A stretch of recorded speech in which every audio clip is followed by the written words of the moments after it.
Innal hamdalillah nahmaduhu wa nasta'inuhu wa nastaghfiruh wa na'udzu billahi min syururi anfusina wa sayyiati a'malina man yahdihillahu fala mudhillalah wa man yudlil fala hadiyalah asyhadu an la ilaha illallah wahdahu la syarikalah wa asyhadu anna muhammadan abduhu wa rasuluh. Ya ayyuhalladzina amanu taqullaha haqqa tuqatih wa la tamutunna illa wa antum muslimun fa inna asdaqal haditsi kitabullah wa khairal hadi hadi Muhammad sallallahu alaihi wasallam wa syarrul umuri muhdatsatuha wa kullu muhdatsatin bid'ah wa kullu bid'atin dhalalah wa kullu dhalalatin finnar. Kita masuk hadis nomor 1356 Kitabul Jami Babul Adab Bulughul Maram dari Ibnu Abbas radhiyallahu anhu qala Rasulullah sallallahu alaihi wasallam idza akala ahadukum ta'aman, kalau salah seorang di antara kalian makan, fala yamsah yadahu, kalau salah seorang di antara kalian selesai makan gitu ya, fala yamsah yadahu, maka janganlah dia langsung mengelap tangannya, hatta yalaqaha, sampai dia menjilati tangannya itu atau jari-jari tangannya, au yul'iqaha, atau minta dijilati. Minta dijilati pernah enggak? Saya pernah. Nah, yang pertama, ikhwan, satu hal yang harus kita pahami, kita renungkan kalau kita berbicara tentang adab-adab individu di dalam Islam, apapun itu termasuk adab makan, maka kita harus tahu bahwa Islam itu agama yang komprehensif, agama yang komplit, agama yang sempurna. Dia diturunkan untuk mengatur seluruh kehidupan manusia. Karena Allah yang menciptakan manusia, maka hanya Allah yang paling tahu aturan yang baik dan benar untuk manusia itu. Artinya kalau urusan-urusan pribadi seperti ini, urusan makan yang mungkin kita anggap sepele dan sederhana, ada aturannya dalam Islam, apalagi aturan-aturan yang atau urusan-urusan yang lebih kompleks daripada sekedar makan gitu.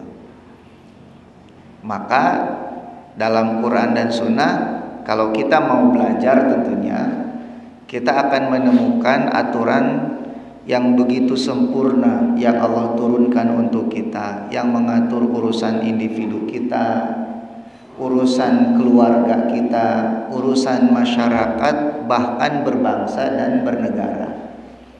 Apakah itu urusan politik, ekonomi, sosial, budaya, semuanya sudah diatur, tinggal kita mau atau tidak mempelajarinya. Kalau misalnya kita tidak tahu Islam itu mengatur kehidupan bangsa dan negara ini, sebetulnya ya kita saja yang tidak mau belajar gitu. Kita saja yang bodoh. Nah, oleh sebab itu bagi mereka yang mau menuntut ilmu, mau belajar, mereka akan punya kesadaran bahwa hidup ini seharusnya diatur oleh Islam. Bagaimana mungkin hal-hal yang kita anggap remeh saja ada aturannya, tapi yang sifatnya lebih kompleks tidak ada aturannya. Gitu. Ya, makanya kondisi bangsa ini, masyarakat ini tidak akan pernah beres selama tidak diatur oleh aturan Islam. Itu yang pertama, dan ini harus menjadi keyakinan kita sebagai seorang seorang muslim. Yang kedua, kita bisa melihat ternyata urusan makan dalam Islam itu bukan hanya urusan kenyang saja. Urusan memenuhi kebutuhan perut saja tidak. Karena memang manusia diciptakan bukan untuk makan. Manusia itu diciptakan untuk beribadah kepada Allah.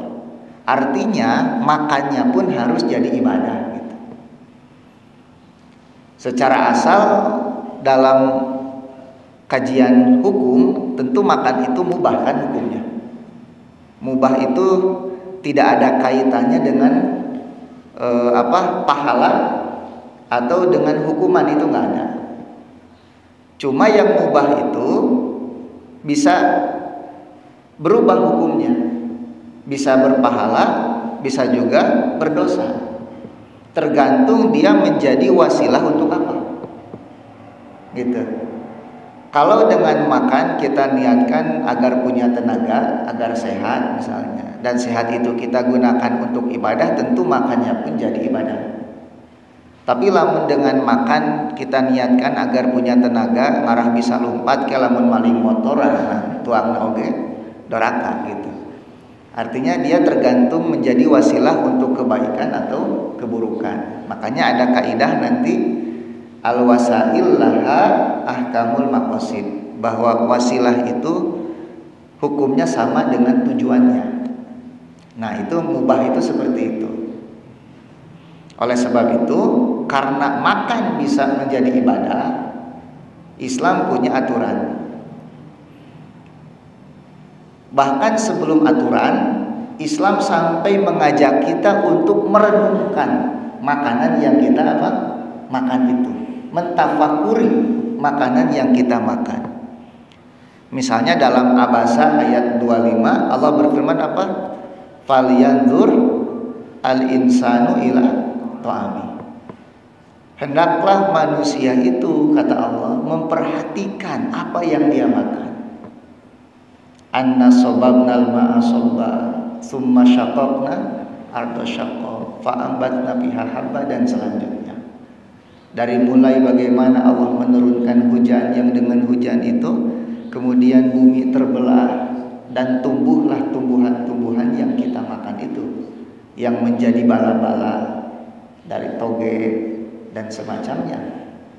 Mata antum jeung bala-bala teh dulur eta teh sarwati nu taneuh gitu. Ya. Itu kan ajakan kita, Allah kepada kita untuk memikirkan makanan. Artinya dalam makanan yang kita makan itu ada ajakan untuk mengimani dan mensyukuri nikmat Allah gitu. Dengan mentafakuri apa yang kita makan saja, kita sudah beribadah kepada Allah. Kita sudah mensyukuri nikmat Allah. Nah, selama ini kan kita makan teh belum ya gitu. Jarang, so. Pernah terek nuang lauk di pikiran heula. Can pernahnya. Pikiran ieu teh lauk teh di mana ujung-ujung aya di dieu kan gitu. Anu asalna jauh di laut, ayeuna ujung aya di kota Bandung, bari jeung payunan urang rek dituang. Apakah kita tidak bersyukur gitu? Lamun ayeuna urang hayang lauk kudu ka laut heula kan ribu. Kudu mancing heula, teu kudu mancing, teu kudu naon, tinggal kariam cek orang Sunda nama. Itu teh nikmat yang harus kita syukuri. Jadi goreng lauk yang akan kita makan itu tanda-tanda kebesaran Allah itu. Kalau kita mau berpikir. Ya cuma kita jarang sampai ke sana ketika mau makan teh. Komo lamun lapar habak wae gitu. Ya. Itu yang pertama. Yang kedua, misalnya ketika kita hendak mulai makan, Nabi menyuruh kita untuk mengucapkan dulu Bismillah. Gitu. Bismillah dengan menyebut nama Allah. Setelah itu, sebelum itu sebetulnya Nabi menyuruh kita kalau mau makan itu carilah makanan yang halal, jangan yang haram. Pengaruhnya nanti pertama doa tidak dikabulkan kan gitu kalau yang haram itu. Yang kedua, setiap daging yang tumbuh dari makanan yang haram maka api neraka yang paling berhak memakannya. Yang ketiga, makanan-makanan haram itu mempengaruhi tabiat kita. Gitu. Makanya orang yang terbiasa makan yang haram itu perilakunya dipastikan buruk gitu di dalam ucapan dan perbuatannya. Gitu. Ada orang yang melakukan safar berdoa kepada Allah tidak dikabulkan doanya, kata Nabi, wa mat'amuhu haram wa mashrabuhu haram. Makanannya haram, minumannya haram. Fa'ana yustajabu lahu kumaha diijabah. Tuh, urusan halal haramnya pun diperhatikan. Kemudian kalau sudah dia dapatkan makanan itu, maka tadi disunahkan mengucapkan bismillah. Nabi mengatakan samillah, kata Nabi, ucapkan bismillah. Bukan berarti tidak boleh bismillahirrahmanirrahim, boleh. Karena Ar-Rahman Ar-Rahim itu ya nama Allah juga, dengan menyebut nama Allah. Kemudian apalagi coba adab dalam makan itu? Kalau makan makanlah dengan tangan apa? Kanan. Nah, 3 jari nanti. Nah, dengan tangan kanan dulu. Kemudian makanlah makanan yang dekat denganmu. Jadi lamun aya makanan banyak gitu dan makanannya itu sama jenisnya gitu ya, maka makanlah yang dekat dengan kita. Di dia tahu, di ditu tahu, ulah nyokot nu di ditu gitu. Ya. Cokot ya nu di dia. Nah, kalau makanannya bermacam-macam maka boleh gitu. Maknya di urang hareupeun sambal hungkul, ari hayamna di ditu nuangan sambal nyeri beuteung atuh ari kitu. Nah, jadi kalau makanannya satu jenis, maka makanlah yang terdekat dengan kita. Kemudian apalagi di dalam makan itu tidak boleh berlebih-lebihan. Kulu washrobu wala tusrifu, kata Allah. Makan, minumlah dan jangan berlebih-lebihan. Innallaha la yuhibbul musrifin. Karena Allah tidak senang kepada mereka yang berlebih-lebihan itu. Nabi mengatakan sumber penyakit itu naon? Perut. Ya, betul tidak? Jadi musuh kita itu perut kita. Bagaimana perut menjadi sumber penyakitnya? Tadi segala asup berlebih-lebihan gitu. Akhirnya berbalik menjadi penyakit yang seharusnya makanan itu menjadi obat. Buat orang kampung mah makanan teh obat. Wargi-wargi abdi di kampung nusok tani itu kalau sakit cukup istirahat dan makan, besok ke kebon deui. Gitu. Yang memang sakitnya teu macam-macam. Tara sakit jantung, diabetes, eta mah penyakit nu beungar eta. Penyakit di kampung mah paling muriang gitu. Panas tiris, istirahat, makan, besok sudah ke kebun lagi. Karena sebetulnya makanan itu kan obat. Jadi seharusnya makanan itu obat. Tapi dunia kedokteran sekarang menjadikan obat itu sebagai makanan ya. Jadi hayo we ngadaharan obat. Tidak menyembuhkan atau menyembuhkan yang satu tapi efek sampingnya timbul yang lain. Kan gitu. Obat-obat kimia. Ya. Nah, jadi jangan berlebih-lebihan di dalam makan. Boleh tidak makan sampai kenyang? Boleh. Yang tidak boleh itu kekenyangan. Nah, itu nggak boleh. Antara kenyang dengan kekenyangan beda. Ari kenyang mawareg, ari kekenyangan mah kamarkaan. Nah, gitu cekaran Sunda mah. Cirinya apa? Perutnya sakit. Nepikeun ka kudu diusap ku cai tiis, ngarang leungit nyerina. Nah, gitu. Jadi boleh ya kita makan sampai kenyang. Tapi usahakan tidak makan kecuali setelah memang kita butuh untuk makan gitu. Nah, orang makan butuh ngemil terus. Nah, ngemil iya tuh bikin badan sakit itu. Nah, dari ngemil itu kan kadang jadi diabetes, dari diabetes jadi stroke jantung dan semacamnya, gitu ya. Kemudian apalagi sob, adab dinamakan, misalnya larangan Nabi untuk minum sambil apa? Sambil berdiri. Dalam kata Ibnu Abbas, naha Rasulullah Shallallahu Alaihi Wasallam anisyurbi qa'iman, gitu. Dalam riwayat Muslim ya, bahwa Rasulullah Shallallahu Alaihi Wasallam melarang kita minum sambil berdiri. Walaupun nanti ada khilaf di antara ulama, apakah larangannya itu menunjukkan haram atau makruh saja. Karena dalam riwayat yang lain, Nabi pernah minum air Zam-Zam sambil berdiri seperti itu. Ya. Nah, di antara adab makan itu ya ini hadis ini. Kalau salah seorang di antara kalian makan sudah selesai dari makannya, maka jangan langsung diusap tangan itu, baik dengan sapu tangan, tisu atau semacamnya. Atau langsung dicuci misalnya, habis makan langsung cuci tangan. Itu tidak sesuai sunnah.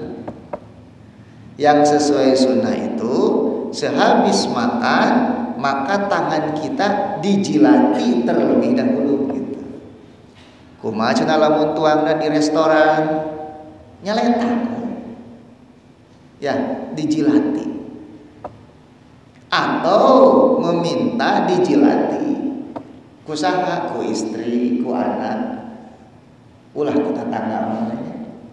Aya nu ngaliwat pangaletak. Tapi itu ya jarang kita lakukan. Kenapa? Dalam riwayat yang lain, hadis riwayat Muslim, beliau mengatakan bahwa Nabi Shallallahu Alaihi Wasallam bersabda amaro memerintah bi'alqil asabi untuk menjilati jari-jari, wasof hati dan piring. Nah, menjilati piring itu maksudnya bukan piringnya diletakkan langsung, tetapi oleh tangan dibersihkan, kemudian tangannya apa? Dijilati. Waqala, dan beliau bersabda, fa innakum la tadruna fi ayyi ta'amikum al barakah, karena kalian tidak tahu keberkahan itu ada pada makanan yang mana. Gitu. Ya, makanya kalau selesai makan itu jangan langsung dicuci yang nempel di jari-jari itu, tapi dijilati dulu. Bisa jadi keberkahannya itu bukan pada apa yang kita makan dari piring itu, tetapi pada makanan yang nempel di jari kita. Itu keberkahan nanti. Mata sok letakan. Gitu. Diletakkan. Bahkan ketika jatuh sama nih dalam riwayat Muslim, Nabi bersabda, idza waqa'at luqmatu ahadikum, kalau suapan kalian jatuh, falyamti, hendaklah, maka Nabi Hamin ada, hendaklah dia mengambilnya dan membersihkan kotoran yang menempel pada makanan itu, wal yakulha, dan hendaklah dia memakannya, wala yadauha lisyaiton, dan jangan ditinggalkan begitu saja, nanti dimakan setan. Gitu. Ya, baheula mah kan lamun lagrak teh sok can 5 menit ya gitu nya, barudak baheula mah. Eta teh aya sunnahna can 5 menit teh. Hari baheula mah teh apal sugan teh lain sunnah eta teh. Nah, ketika baca hadis, oh ternyata apa yang diajarkan oleh orang tua kita dulu, kalau makanan jatuh can 5 menit copot, bersihkan kemudian makan, itu teh sunnah Nabi Sallallahu Alaihi Wasallam. Karena bisa jadi berkahnya itu ada pada makanan yang jatuh tersebut. Gitu. Nah, lalu apa yang dimaksud dengan al-barakah itu? Maka Imam Sonani mengatakan wal barakatu hiya an-nama wa ziyadah. Berkah itu adalah tumbuh dan berkembang atau bertambah, wasubutul khair, dan tetapnya kebaikan. Lalu apa katanya yang dimaksud dengan berkah pada makanan itu? Maka yang dimaksud berkah di sini adalah mayahsulu bihi taghdhiyah. Bisa saja makanan yang mengandung gizinya itu, keberkahan gizinya itu adalah apa yang nempel di tangan atau yang jatuh itu. Gitu. Wa taslam akibatuhu min adza, sehingga dia selamat dari keburukan makanan tersebut. Wa yaqwa ala taatillah wa ghairi dzalik, dan hal itu menyebabkan dia memiliki kekuatan untuk melaksanakan ketaatan kepada Allah Subhanahu wa taala. Nah, jadi kita suka mengatakan Allahumma barik lana fima razaqtana wa qina adzabannar, kan gitu ya. Ya Allah, berilah kami keberkahan dari apa yang Engkau rizkikan kepada kami, dan jagalah kami dari api neraka. Maksudnya keberkahan dengan makanan itu semoga menjadi tenaga untuk kita beribadah kepada Allah Subhanahu wa taala. Lantaran ada sebagian orang mah habis makan dapat tenaga nanti dipakai maksiat. Aya lo gitu. Sehat awakna, ngejim unggal minggu, saminggu 3 kali. Tapi beres sehat teh teu afiat. Apa bedanya sehat dengan afiat? Afiat itu adalah sehat yang mengantarkan kita untuk taat kepada Allah. Karena ada orang-orang sehat tapi tidak afiat. Secara fisik dia kuat, jalan-jalan kaditu kadieu, gunung didaki, lautan diseberangi, masjid hareupeun imah teu datang-datang aja. Tanu kitu teh sehat tapi teu afiat gitu ya, malas dalam melaksanakan kebaikan dan ketaatan kepada Allah. Dia diberi sehat tapi tidak diberi afiat. Makanya Nabi itu suka berdoa, Allahumma inna nas'aluka apa? Al-afiyah fi dunya wal akhirah itu. Al-afu wal afiyata fi dunya wal akhirah. Meminta al-afu dan afiyah. Al-afu itu bedanya apa dengan magfirah? Kalau magfirah itu dosa kita dihilangkan, seolah-olah tidak melakukan dosa, dihapus. Kalau afun itu dosa kita ditutup oleh Allah. Sama dengan sabda Nabi, Allahumma stur aurati, ya Allah tutuplah auratku. Maksudnya dosa-dosaku itu. Nah, itu bedanya al-maghfirah dengan al-afu. Allahumma innaka afuun tuhibbul afwa fa'fu anni. Artinya tutuplah kesalahan-kesalahanku walaupun catatannya masih ada. Gitu ya, catatan perbuatannya masih ada, tapi oleh Allah ditutupi. Nah, adapun maghfirah itu dihilangkan, dihapus sama sekali. Nah, kalau sehat dengan afiat tadi bedanya. Orang yang sehat belum tentu afiat. Gitu. Ada orang-orang yang sehat tapi tidak afiat. Artinya kesehatannya tidak mengantarkan dia untuk taat kepada Allah Subhanahu wa taala. Gitu. Terus naon deui tah? Selain itu, wa hadhil barokah, dan keberkahan ini qad takunu bisa jadi katanya filaqi yadihi, ketika dia menjilati tangannya, au laqi sofhati, atau ketika dia menjilat piring itu, au akli ma yasqutu min luqmatin, atau dari makanan yang jatuh itu. Gitu. Wa in kana ilalu akli saqit, walaupun sebab dari atau ilal dari perintah memakan yang jatuh itu bi annahu la yada'u halisyaitan, supaya tidak dimakan oleh setan. Lalu pertanyaannya, kalau makanan itu misalnya jatuh pada hal yang najis dan tidak bisa dibersihkan, kita kudu kumaha? Pas yang dimakan lagragna dinu najis, rek dibersihan dina gila tuh. Itu bagaimana? Dibiarkan atau bagaimana? Nah, kata Imam Nawawi, berikan kepada binatang. Gitu. Lebih baik diberikan kepada binatang daripada dimakan oleh setan. Cuma yang dimakan oleh setan itu seperti apa nggak tahu. Udah setan oke gaib, nyatu lagi gaib tentunya ada apa. Kadang hakan nama ayah we gitu. Si gajin ngadahar tulang. Nu didahar teh naonna? Da gini tulang nama ayah wae gitu.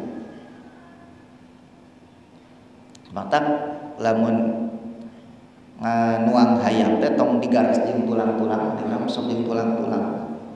Paribasa ayam tulang lunak teh. Jin teh Allahop mah teu dibere. Gitu nya. Nah, gitu. Nah, kemudian di antara sunnah Nabi juga tadi bahwa Nabi Shallallahu Alaihi Wasallam itu biasanya makan bisalasi asobi dengan 3 apa? Jari. Tentu ini untuk makanan yang memungkinkan kita makan dengan 3 jari. Ari korma makan tiasa. Ngan lamun tuang na sayur asem hese. Gitunya. Atau napi tuang sangu gitu rada hese mah. Maka dibolehkan dengan lebih dari 3 jari kalau memang tidak memungkinkan untuk makan 3 jari. Nah, timbul perbedaan pendapat, perintah menjilati tangan setelah makan itu apakah menunjukkan wajib atau mustahab saja. Maka jumhur ulama, mayoritas ulama memandang bahwa perintah di sini hanya menunjukkan mustahab, anjuran, sunnah muakkadah, sunnah yang sangat dianjurkan. Aya nu ngawajibkeun aya. Saha Al-Imam Ibnu Hazm.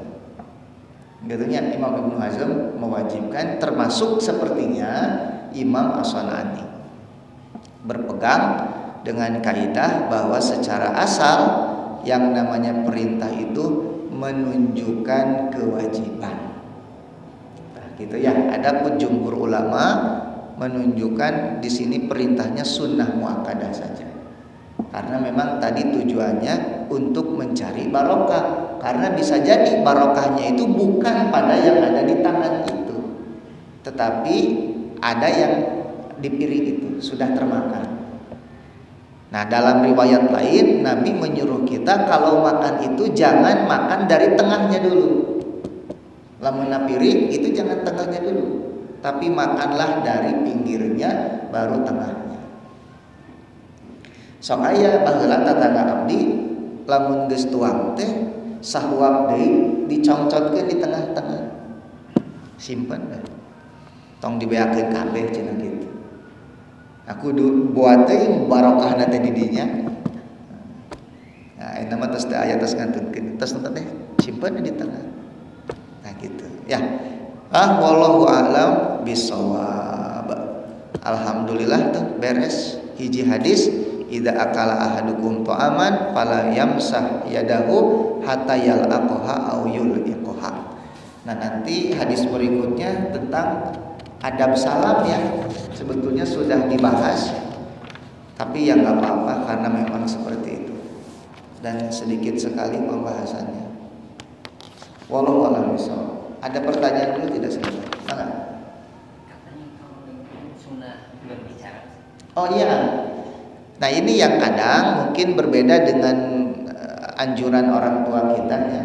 Suka mengatakan lamun lagi makan itu jangan ngomong katanya. Nah, ini memang kalau kita melihat hadis Nabi itu justru ngobrol sambil makan.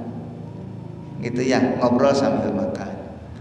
Kemudian di antara sunnah Nabi itu tidak senang makan sambil bersandar. Nabi itu kalau makan beliau tidak bersandar, tapi seperti ini. Dan beliau senang makan di bawah, tidak di atas meja. Itu kebiasaan Nabi. Suatu hari Nabi makan sambil bungkuk seperti ini. Kemudian istrinya mengatakan, "Ya Rasulullah, kenapa engkau tidak makan sambil bersandar?" Maka Nabi mengatakan, "Karena aku ingin makan sebagaimana makannya seorang budak." Itu menunjukkan ketawaduan beliau. Karena beliau itu lebih dekat kepada orang-orang miskin. Dan beliau itu lebih banyak dikelilingi oleh orang-orang miskin. Duduk bersama mereka, gitu ya, berbagi bersama mereka. Nah, saya tidak tahu kalau ada ustadz lebih senang duduk dengan orang kaya itu sunnahnya siapa itu nggak tahu. Karena ada sebagian ustadz yang memang dikelilinginya itu oleh orang-orang kaya, sampai orang miskin itu merasa minder untuk mendekat itu, tidak berani. Nah, itu nggak tahu sunnahnya siapa. Biasanya kalau sudah dikelilingi orang kaya, ustadznya pun ingin ikut-ikutan kaya. Nanti kalau sudah punya yang mahal-mahal, ditanya tentang bolehkah punya mobil mewah, itu dalilnya wa amma bi nikmati rabbika fahdits gitu. Karena tanggung dia sendiri sudah punya mobil mewah. Nah, makanya dicari-cari dalilnya. Gitu ya. Kenapa tidak alhaqumut takatsur dalilnya itu ya? Harusnya kan alhaqumut takatsur itu. Bahwa bermegah-megahan sudah melalaikan kaya. Ya itulah. Saya pernah bepergian dengan orang kaya dan pengaruhnya itu besar sekali. Jadi keinginan punya Harley, punya itu menggebu-gebu itu.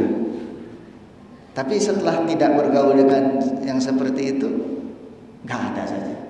Alhamdulillah, hilang saja. Keinginan membicarakan hal-hal seperti itu tidak menarik lagi lah hal-hal seperti itu. Nah, itu makanya Nabi itu beliau duduk dengan orang-orang miskin. Bahkan kalau sudah duduk bersama para sahabat itu beliau seperti melebur. Gitu ya, beliau melebur. Tidak ada sekat dengan para sahabat itu. Makanya Abdurrahman bin Auf, Abu Bakar, mereka orang kaya tapi memilih hidup untuk sederhana karena teladannya Nabi. Nah, suka ada ustadz teladannya justru orang-orang kaya itu. Bukan orang kaya yang mengikuti kesederhanaan si ustadznya, tetapi si ustadznya yang ingin kaya seperti orang-orang di sekelilingnya. Bahkan ada yang mengatakan muslim itu harus kaya katanya, supaya tidak dikalahkan oleh orang-orang kafir. Dulu sahabat banyak yang miskin tapi bisa mengalahkan orang-orang kafir yang kaya. Itu bukan urusan harta. Bukan urusan harta, kalah dan menang itu. Tapi urusannya kezuhudan terhadap dunia.